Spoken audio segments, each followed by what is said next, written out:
അരുൺ, നോക്കൂ, വിശ്വ ഹിന്ദു പരിഷത്ത് ഹൈക്കോടതിയെ സമീപിച്ചിരിക്കുകയാണ്. കാരണം ഈ സ്വർണ്ണക്കൊള്ളയുടെയൊക്കെ പശ്ചാത്തലത്തിൽ ഇനി മണ്ഡല മകരവിളക്ക് മഹോത്സവത്തിന് മുന്നോടിയായിട്ട് അടിയന്തരമായും സന്നിധാനത്ത് ദേവപ്രശ്നം നടത്തണമെന്നൊരാവശ്യമായിട്ടാണ് ഹൈക്കോടതിയെ സമീപിച്ചിരിക്കുന്നത്. ഹൈക്കോടതിയുടെ മേൽനോട്ടത്തിൽ കൂടിയായിരിക്കണം അങ്ങനെ ദേവപ്രശ്നം നടത്തേണ്ടത് എന്നും പറയുന്നു. തീർച്ചയായും അത് തന്നെയാണ് എല്ലാ വിധത്തിലും ഭക്തർ ആവശ്യപ്പെടുകയും ചെയ്തിരിക്കുന്നത്. കാരണം ഈ ശബരിമലയിൽ അടുത്തിടെ ഉണ്ടാകുന്ന സംഭവ വികാസങ്ങൾ, കൃത്യമായി പറഞ്ഞാൽ 2018 ശേഷം ഉണ്ടാകുന്ന സംഭവ വികാസങ്ങൾ ഭക്തരെ സംബന്ധിച്ചോളം ഒരുപാട് വേദനയുണ്ടാകും. 18 ശേഷമുണ്ടാകുന്ന സംഭവ വികാസങ്ങൾ ഭക്തരെ സംബന്ധിച്ചോളം ഒരുപാട് വേദനയുണ്ടാകുന്ന സംഭവങ്ങളാണ്. എന്തായാലും അത് സ്വാഭാവികമായിട്ടും ഭഗവാന് ഉണ്ടാകുന്ന ഒരു അതിർത്തി കൂടി ഇതിൽ നിന്നും നമുക്ക് വ്യക്തമാക്കും. അതുകൊണ്ട് തന്നെയാണ് ഇത്തരം വലിയ കൊള്ളയുടെ വിവരങ്ങളൊക്കെ തന്നെയും പുറത്തു വരികയും ചെയ്തിരിക്കുന്നത്.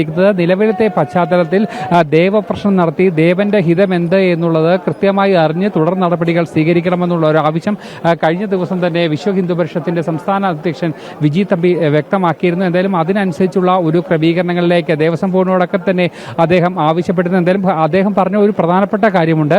ഇനി നടത്തുന്ന ദേവപ്രശ്നം ദേവന്റെ ഹിതം എന്ത് എന്ന് അറിയണമെങ്കിൽ അത് കൃത്യമായി തന്നെ ഹൈക്കോടതിയുടെ കൃത്യമായ മേൽനോട്ടത്തിൽ ഈ ഒരു ദേവപ്രശ്നത്തിനുള്ള ഒരു നടപടികൾ ഉണ്ടാകണം എന്നുള്ള ഒരു ആവശ്യമാണ് പറയുന്നത്. നിലവിലത്തെ ഒരു വിവാദത്തിന്റെയൊക്കെ പശ്ചാത്തലത്തിൽ ഏതെങ്കിലും തരത്തിലുള്ള പ്രതിസന്ധികൾ ഉണ്ടാകാതിരിക്കാനുള്ള ഒരു ഇടപെടൽ, അത് ഹൈക്കോടതിയുടെ ഭാഗത്തു നിന്നും കൃത്യമായ ഒരു ഇടപെടൽ ഉണ്ടായി. ഹൈക്കോടതിയുടെ ഒരു മേൽനോട്ട പ്രകാരമാണ് ഇത്തരത്തിലുള്ള ഒരു ദേവപ്രശ്നം അടക്കമുള്ളവ നടത്തി ദേവന്റെ ഹിതം എന്ത് എന്ന് മനസ്സിലാക്കി പരിഹാര ക്രിയകൾ നടത്തിയതിനു ശേഷമാണ് ഇനി അടുത്ത വൃശ്ചിക പുലരിയിലേക്ക് പോകേണ്ടത്, മണ്ഡല മകരവിളക്ക് തീർത്ഥാടന കാലത്തേക്ക് പോകേണ്ടത് എന്നുള്ള ഒരു പ്രധാനപ്പെട്ട കാര്യമാണ്. ശബരിമല സ്പെഷ്യൽ കമ്മീഷണർ സന്നിധാനത്ത് ഉണ്ടോ? നോക്കൂ, അദ്ദേഹമാണ് നേരത്തെ റിപ്പോർട്ട് നൽകിയത്. അതിൻ്റെ അടിസ്ഥാനത്തിലാണ് ഹൈക്കോടതി ഈ വിഷയത്തിൽ സ്വർണ്ണക്കൊള്ളയിൽ ഇടപെട്ടത്. ഹൈക്കോടതി ഇടപെടാനുള്ള കാരണം സ്പെഷ്യൽ കമ്മീഷണറുടെ റിപ്പോർട്ടാണ്. അപ്പോൾ സ്പെഷ്യൽ കമ്മീഷണറുടെ സാന്നിധ്യം ഇപ്പോൾ സന്നിധാനത്ത് ഉണ്ടോ? കാരണം സ്വർണ്ണപ്പാളികൾ പുനഃസ്ഥാപിക്കാൻ പോവുകയാണ്. സ്പെഷ്യൽ കമ്മീഷണറുടെ അനുമതിയോടുകൂടിയാണോ ഇത് നടക്കുന്നത്? അരുൺ,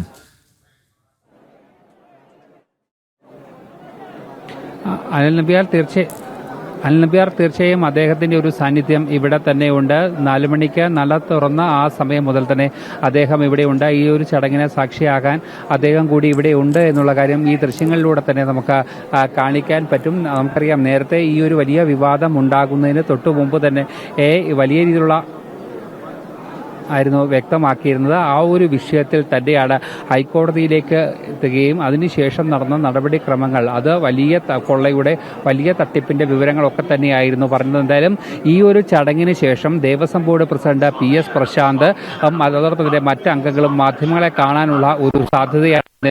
നിലവിലുള്ള ചോദ്യങ്ങൾക്കൊക്കെ തന്നെയും ഉത്തരം ആ സമയം പറയാമെന്നാണ് അദ്ദേഹം അറിയിക്കുകയും ചെയ്തിരിക്കുന്നത്. അദ്ദേഹം വീണ്ടും നമ്മൾ ആവർത്തിച്ച് പറയുന്ന ഒരു കാര്യം, നിലവിൽ ഹൈക്കോടതിയുടെ പരിധിയിലാണ് കേസ് അന്വേഷണവും കാര്യങ്ങളും ഒക്കെ തന്നെ ഹൈക്കോടതിയുടെ മേൽനോട്ടത്തിലാണ് കാര്യങ്ങളൊക്കെ തന്നെയും നടക്കുന്നത്. അതുകൊണ്ട് തന്നെ ഹൈക്കോടതിയുടെ അനുമതിയില്ലാതെ ഒരു തരത്തിലുള്ള നടപടിയും ഇടപെടലും തങ്ങൾ നടത്തിയിട്ടില്ല എന്ന് അദ്ദേഹം പറയുകയും ചെയ്തിരിക്കുന്നു. അതോടൊപ്പം തന്നെയാണ് തന്ത്രിയുടെ അനുവാദം വാങ്ങി തന്ത്രി തന്ന സമയത്ത് തന്നെയാണ് ഈ ഒരു ചടങ്ങുകൾ നടത്തുന്നത് എന്നുള്ള ഒരു കാര്യം കൂടി അദ്ദേഹം എടുത്തു പറയുകയും ചെയ്തിട്ടുണ്ട്. പക്ഷേ ഇപ്പോൾ ഹൈന്ദവ സമൂഹം ഒന്നാകെ വെക്കുന്ന ആശങ്ക, അവർ വെക്കുന്ന ആ ഒരു പരാതി, ആ പരാതി ശരിക്കും കൃത്യമായി തന്നെ അതിന് ഉത്തരം കിട്ടേണ്ടതാണ്. നിലവിൽ വലിയ രീതിയിലുള്ള ഒരു ആശങ്ക ഈ ശബരിമലയിൽ അനുദിനം പുറത്തു വരുന്ന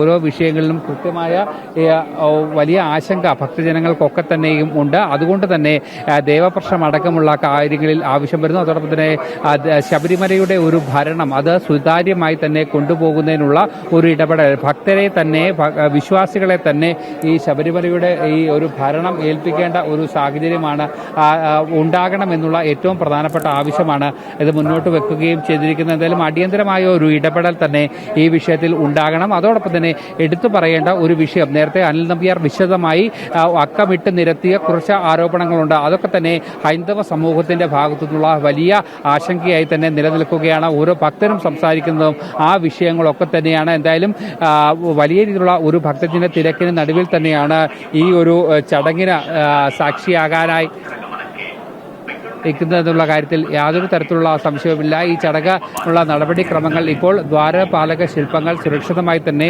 സ്ട്രോങ് റൂമിലാണ് നിലവിൽ വെച്ചിരിക്കുന്നത്. അവിടെ നിന്നുമാണ് നടപടിക്രമങ്ങൾ പൂർത്തിയാക്കിയതിന് എന്തെങ്കിലും വേണം അനിശ്ചിതത്വം ശ്രീകോവിലിന് നിലനിൽക്കുന്നുണ്ടോ? കാരണം ഈ സ്വർണ്ണപ്പാളികൾ പുനഃസ്ഥാപിക്കും എന്ന് പറഞ്ഞു. നട തുറന്നതിന് ശേഷം ഇപ്പം നട തുറന്നു, ഇതുവരെ ആയിട്ടും അതിനുള്ള നീക്കങ്ങളൊന്നും കാണുന്നില്ല. എന്തെങ്കിലും അനിശ്ചിതത്വം ഇപ്പോൾ നിലനിൽക്കുന്നുണ്ടോ?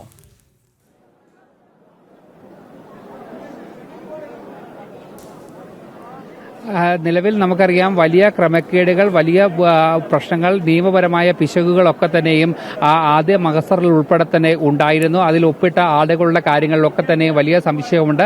അതുകൊണ്ട് തന്നെ നിലവിൽ അത്തരത്തിലുള്ള പിഴവുകളൊന്നുമില്ലാതെ തന്നെ ഈ കാര്യങ്ങളൊക്കെ തന്നെ ചെയ്യണമെന്നുള്ള ഒരു കാര്യമാണ് നിലവിൽ ഈ താമസിക്കുന്നതിനുള്ള വിശദീകരണമായി അവർ പറയുന്നത്. എന്തായാലും അല്പസമയങ്ങൾക്ക് ശേഷം ഈ ചടങ്ങ് നടക്കുമെന്നാണ് ദേവസ്വം ബോർഡ് അധികൃതർ നമ്മളെ ഔദ്യോഗികമായി അറിയിക്കുന്നത്. എന്തായാലും നിലവിൽ സ്ട്രോങ് റൂമിലാണ് ഈ ദ്വാരപാലക ശില്പത്തിന്റെ ഉള്ളത്. അതിനുശേഷം അത് നടപടിക്രമങ്ങളൊക്കെ തന്നെയും പൂർത്തിയാക്കിയതിനു ശേഷമായിരിക്കും ഭഗവാന്റെ മുന്നിലെ കോവിലേക്ക് എത്തിക്കുക. അവിടെ